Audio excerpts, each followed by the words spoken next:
Welcome to Backwater Casting. I'm your host, Greene. Today we have the pleasure of fishing with two-time Canadian light middleweight boxing champion Brandon Brewer from Nakawik, New Brunswick, which is actually just down the road here from Woodstock. And we're going to get out there for some bruiser smallmouth action on the St. John River today. I like it. Looking forward to it. There's a weed line on the outside of that corner, so we're going to get over. You can throw in towards it now if you want to. And we're just going to toss them up there and see what happens. Not big. He's not a monster.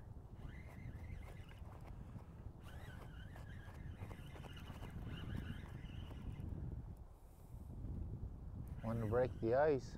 It does. There we go.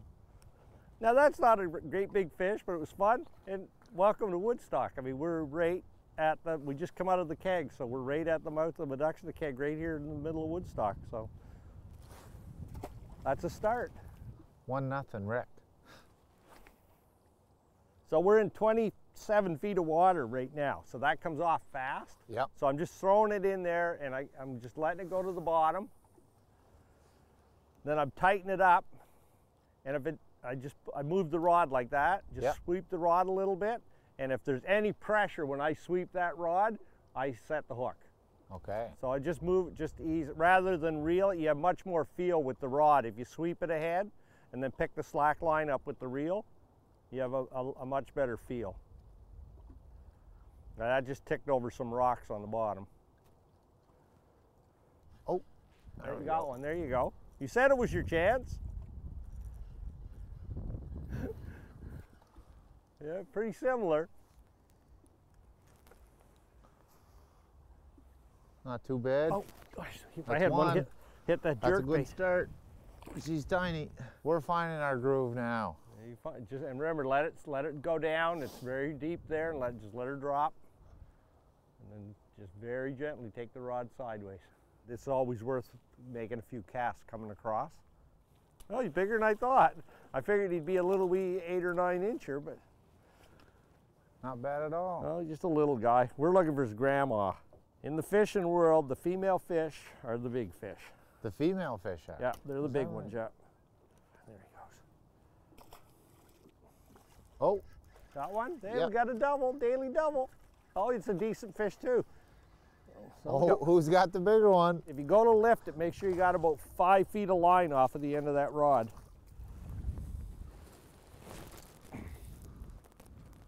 Not too bad.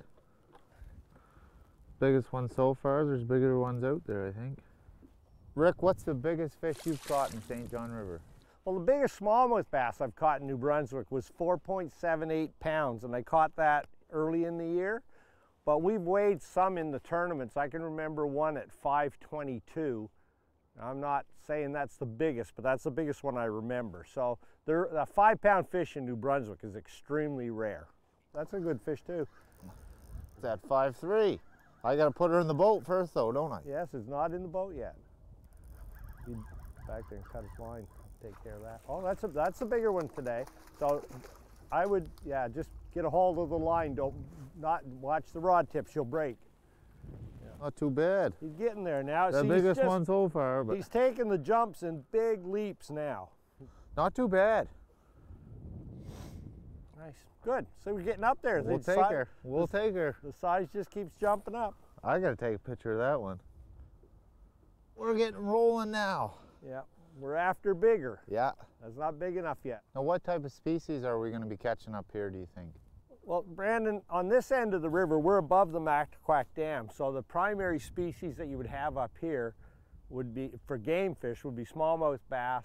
There'd be some chain pickerel, muskellunge up here. We've seen rainbow trout in the last few years up here. And then there's, you've got perch, there's probably some sunfish, creek chubs, suckers, that type of thing. But the primary fish that the guys are after up here are smallmouth and muskies. Boys, I don't know, Brandon. I may be giving you a run for the ice cream fish here.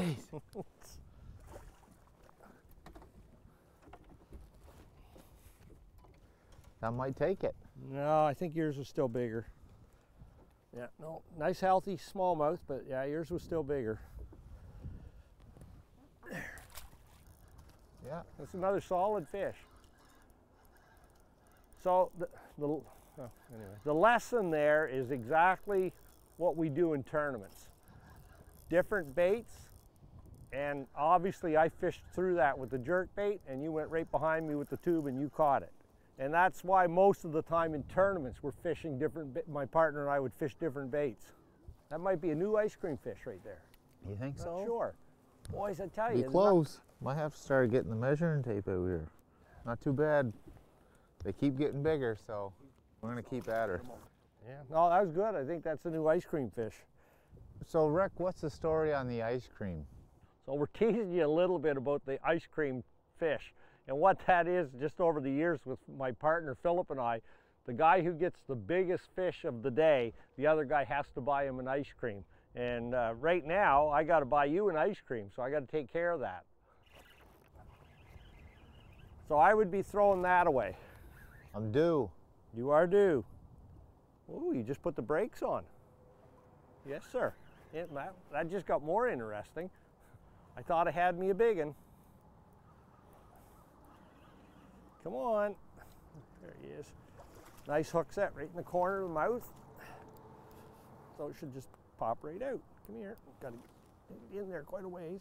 There. Yeah. Chunky little guy. But he was there for you.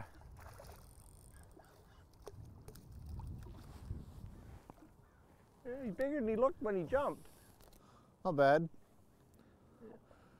They're still biting though. It's still biting. I have got myself a 2-pounder. I think. If it comes off, it was 4, but right now I think it's a 2. There he is. That's actually decent. He's bigger than I thought. So I wouldn't normally lift them like this, but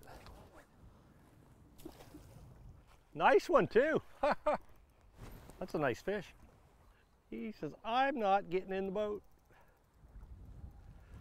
Goodness gracious. He doesn't want to, does he? No, he's tough. Oh, he's thick, isn't he? Yeah, he's thick through the body. Yeah, nice.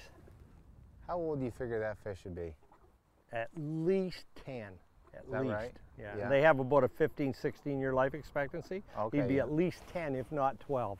Is that most fish or is that just bass? They're all different.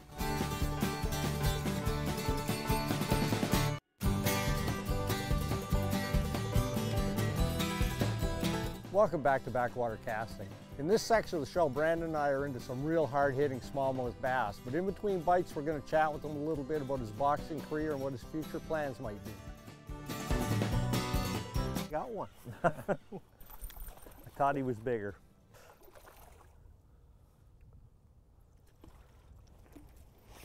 That blue fox, there you go. Yep. Yeah, they're really, they're not a super expensive bait, and anything that swims in here could eat that.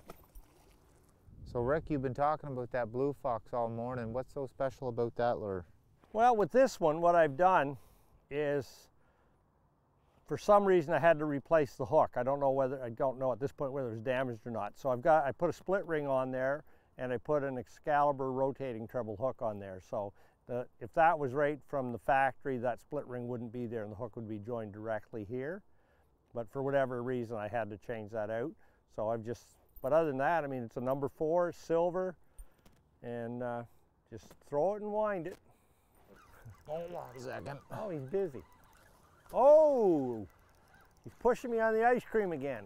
Yeah. I told you once we hit the I don't chain, think he's quite there, but he's... Yeah, so don't reel any more than, don't reel any more than that. It'll break the tip. Ask me how I know. There we go. Not bad. Oh, little St. John River smallmouth. Just a little 2-pounder. Caught it with an avocado tube. Well, what I like in the river is my melon orange tube and the avocado tube that you're throwing. That's why I rigged one of each this morning, because they're both my go-to colors. And anywhere I find that there's grass, the avocado tube seems to really work well, and it must have some resemblance to a fish in the water, the way the the color would change a little bit with the light refraction in the water. But those are my two favorite colors on the river. Yeah, Rick, what's so special about this location compared to when we first stopped? You said we were going to catch a fish as soon as we got up here. You tossed one in and boom, bite right there. Well, the big difference, Brandon, between here and where I first stopped the boat is we've got a mixed bottom here. We've got some gravel and sand, and down there it seemed to be mostly mud. And also, this has got more of a flat on it. We were sitting in 20 feet of water down there, the same distance we are off the shore here, and we're only sitting, well, she's pivoting out, but we were in 14 feet just as I swung the boat over. So there's more of a feeding shelf here too, I think. And it just seems to fish better. Oh. Yeah, he's who you calling small. Don't reel any more than that. That's the limit.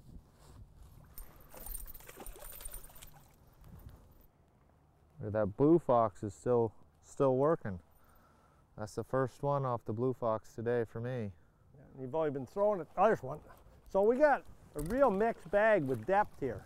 We actually just come off a little bump there at 10 feet, but I'm back in 14 again. So there are multiple depths here for sure. There. Wasn't in bad, it was just a very bad angle. So Brandon, what's it like to be a boxer in New Brunswick?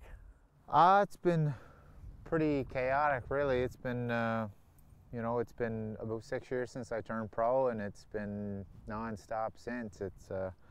But it's been good. You know, we've created a huge following here in not only New Brunswick, but the Atlantic Canada and all across Canada, really. And it's been great. It's been a crazy ride, but it's been fun. So Brandon, I noticed when we were looking at your belts this morning that they're from two different boxing associations. So you're actually the light middleweight champion in two different associations. Can you tell me a little bit about how that works? The NABA, which is the North American Boxing Association, they have a championship for the United States champion. They also have a champion for Canadian champion. So I won the Canadian championship belt for NABA. He got bit. About a 2-pounder. Nothing crazy, but.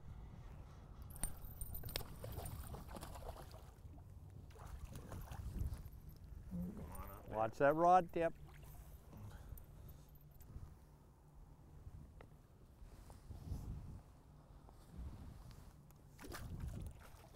And small again.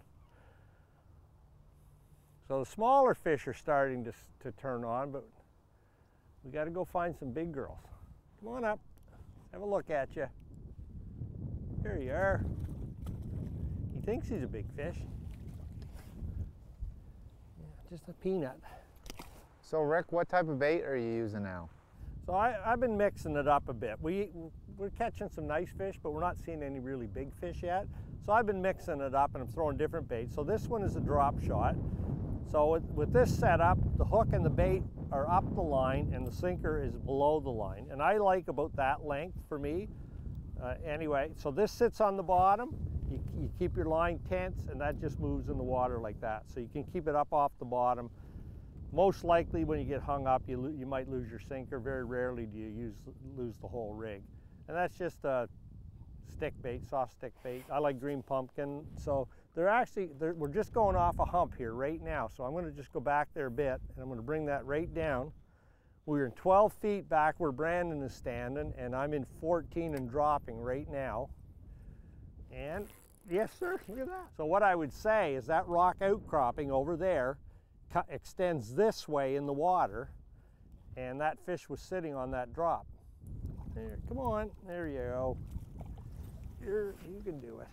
Well, that was a made-for-TV moment. Called the drop. There we go. Oh, that looked good, Brandon. You said that rock ledge. Yeah. Carries out this way. That's so what it looked like to me. Yeah.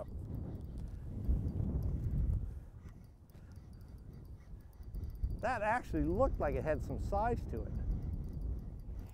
Is that an ice cream fish? I don't know, I haven't seen it yet. Well. If it comes off, it's not, because I don't think that's any bigger than your other one. I think you still got the ice cream fish, but have a look when he comes out. Yeah, that's decent though. There we go. Yeah. Not bad, they're getting bigger. Yeah, you get close to the lens, it gets even bigger. They're getting bigger. We're gonna find the mama here soon. You have an analogy about the fight with a smallmouth and a fight in the ring with a boxer? It's usually the smaller guys that have the bigger fight in them. So I don't. That's halfway true too. You know, they have a point to prove, and same thing with the smallmouth. They're pound for pound probably one of the tougher fighters. So. And they are. Told you to be fish on a rock. And take the boat out a bit. Oh, where are you going? Yeah, another decent one too.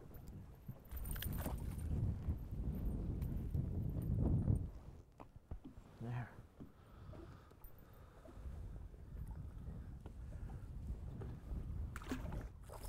He hit that, that was stopped in the water. That rod just jerked sideways. That's my better fish for today, I think. I'm getting closer to the ice cream. I think you still got me, but I'm getting closer. Boys, I don't know. He's hooked. Well, what happens with the jerk bait? They tend to hit the head, and then the bait slaps around, and quite often we'll stick another couple of points in them. Got one? There we go. There we go. We're on them now. Nothing crazy, but we are on them now. No, no, not that short. Oh. Those tips will snap right off those rods. So Brandon, I understand you've got a little bit of a change coming along. So talk to me a little bit about that transition that you're making. Yeah, there about a year and a half ago, I seen the opportunity to start my own promotion company and kind of, you know, promote the boxing the way that I kind of envisioned it. I've learned a lot over the years of promoters fighting on different cards, and I think it was kind of my time to seize the opportunity and be able to start a business from it. So it's a big step outside of the ring. What are your challenges that you're running into trying to develop this promotional business?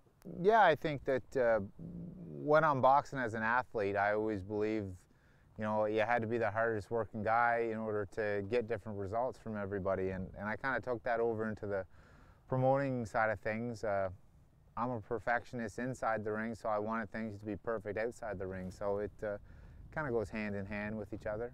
Oh, I got a nice one. I keep saying I got a nice one, but they all look big when they jump, but this one actually looked bigger. And again, I got him on that jerk bait, and dead in the water. I just saw the line jump, and I just came back on it and got him. But yeah, look at him. Yeah, that's it. Yeah. That might be the. I hate to break this to Brandon.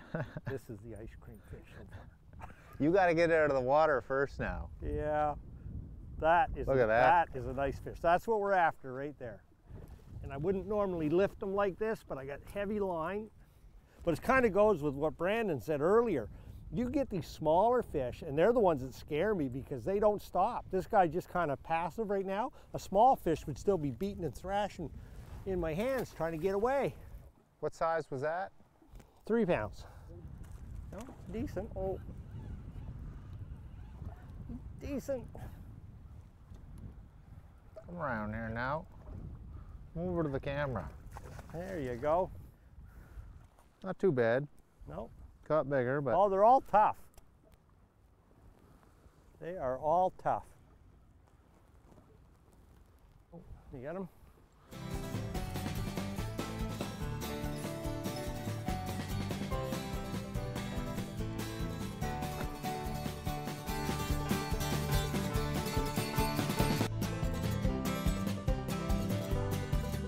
Welcome back to Backwater Casting. Well, Brandon and I have taken a run down the river. We're now fishing below Woodstock a little bit. And in between bites down here, we're going to chat with him about his first time in the boxing ring.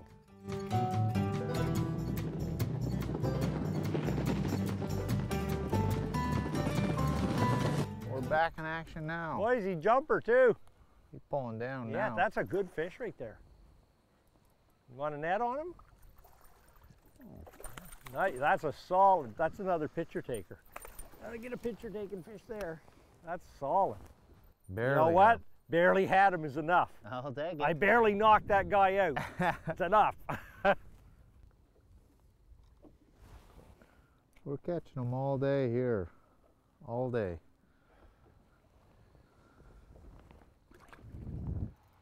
My God, they're strong, aren't they? That's beautiful. Geez, I might take off a couple. Just dogging it for the bottom. Tube. And there's the bass. Up. And in you go. There you go. Okay, and up you come. There's lots of that. Oh, you got another one? Yeah. Cool. There we go. The blue fox is on fire. Oh, they're good little baits.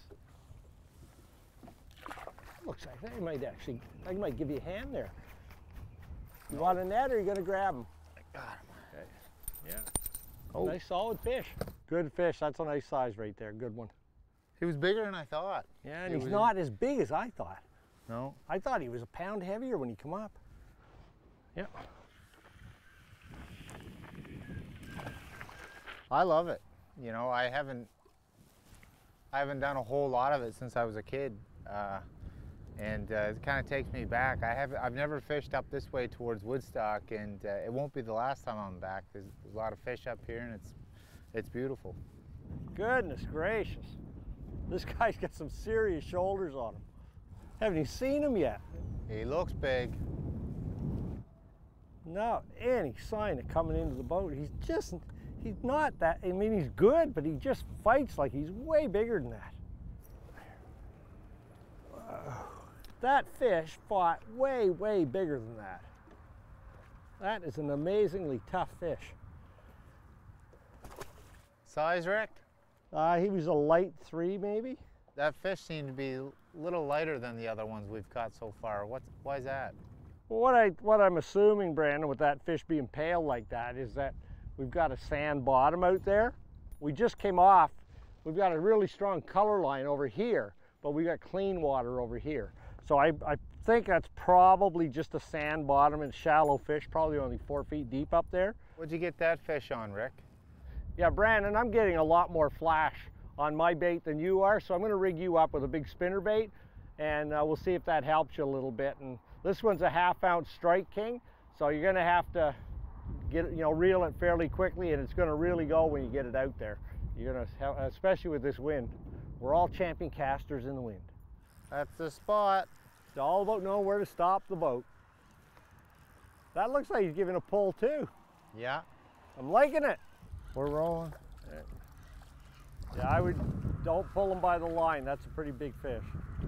That's a serious fish right there. That's a serious fish right there. Yep. Good. That's a good one, Brandon. That's probably handy 3 pounds. It's got a big, big girth on it. That's a nice fish. What was it like the first couple of times you actually put the gloves on, stepped into a ring with somebody? It was different. It was much more. It was much more different than what I anticipated. It was more of a game than a fight. It was like chess at 1,000,000 miles an hour. Yeah, because you're not mad at the guy. It's boxing. It's a sport just like anything else. You have time to practice. You have time to train. You have time to come up with a game plan, and just like any other sport, really, it was just very intense. It was very quick. Things were moving way quicker, but you had to slow your mind down, which that's the key to it. You have to. Usually, the guy who outthinks the other guy is the guy who ends up winning.